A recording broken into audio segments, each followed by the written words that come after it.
Pray like Jesus. Have you ever felt that you are not praying enough? Have you ever felt like you want to have a more effective prayer life? Have you ever felt like you need to pray like Jesus?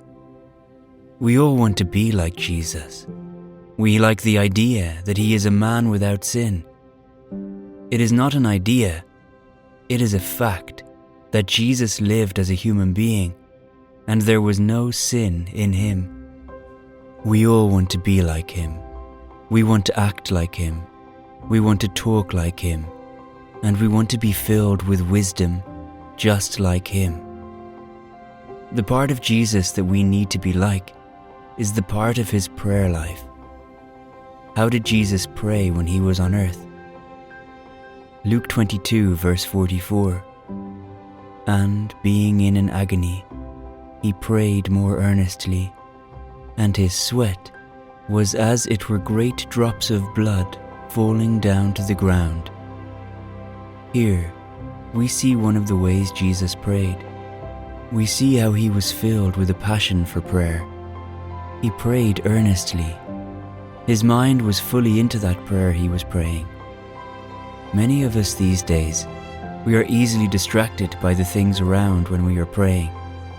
We pray, but our minds are somewhere else. It is now a common thing for Christians to sleep off while praying. This shows that we are not fully into our prayers. If we are like this, there is a need for us to start praying like Jesus. Prayer will always be one of the solutions, or the path to the solutions to our problems. We cannot take it out of our lives. We must not take it out of our lives. How often do you pray? How effective is your prayer?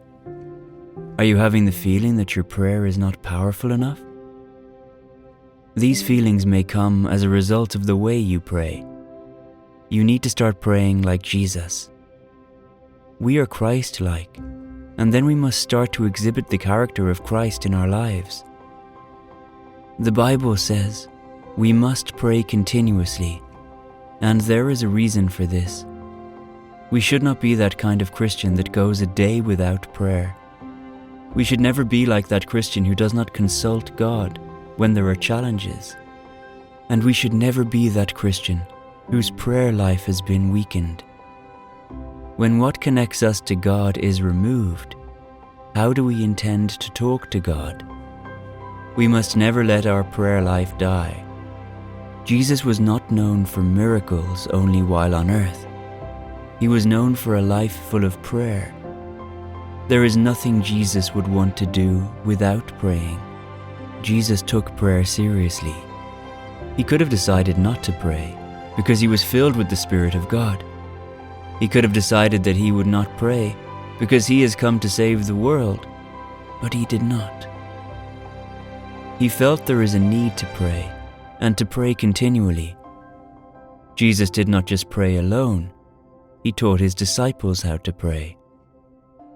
This is the time for us to wake up and learn to pray effectively.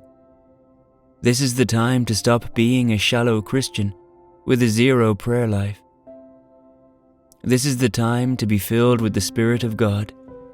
This is the time to put on the whole armor of God and fight daily. Do you know why you need to pray like Jesus and pray daily? Exodus 15 verse 9. The enemy said, I will pursue, I will overtake, I will divide the spoil. My lust shall be satisfied upon them. I will draw my sword, my hand shall destroy them. This is the plan of the devil for you. He is never going to leave you to be alone. He wants to pursue you. He wants to catch you. He wants to destroy you. But here you are, a Christian, sleeping in the Spirit. This is the time to wake up. Stop growing weak in the Spirit. You need to stand to your feet and pray hard. The devil is making a strong plan to destroy you, and you are not trying to put on the whole armor of God.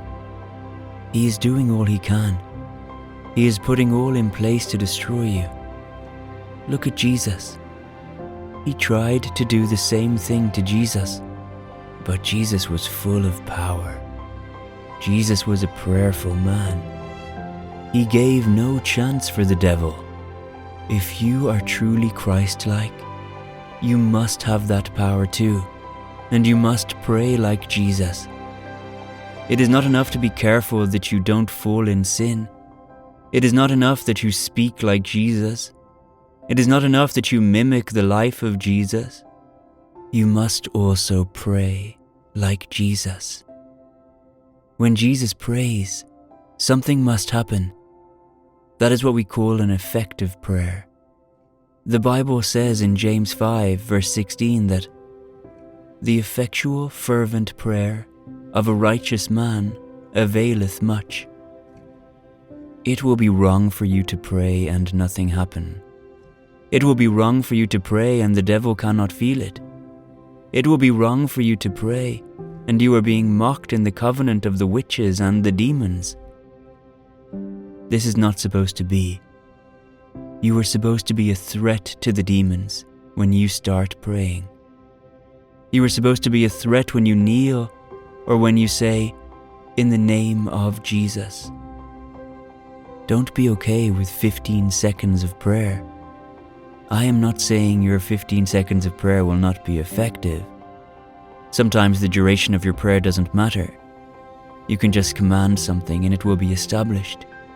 You can just say a simple prayer and the whole earth will shake. But you must know there are times when you will have to stay in the place of prayer for a long time. Don't let us deceive ourselves. Some battles cannot be won with a 30-second prayer. Some battles cannot be won with a minute prayer. You have to stay there and fight till the end. Jesus knew this. He knew when to pray for just 5 seconds. He knew when to stay in the place of prayer for hours. And he knew when to stay in the place of prayer for 40 days.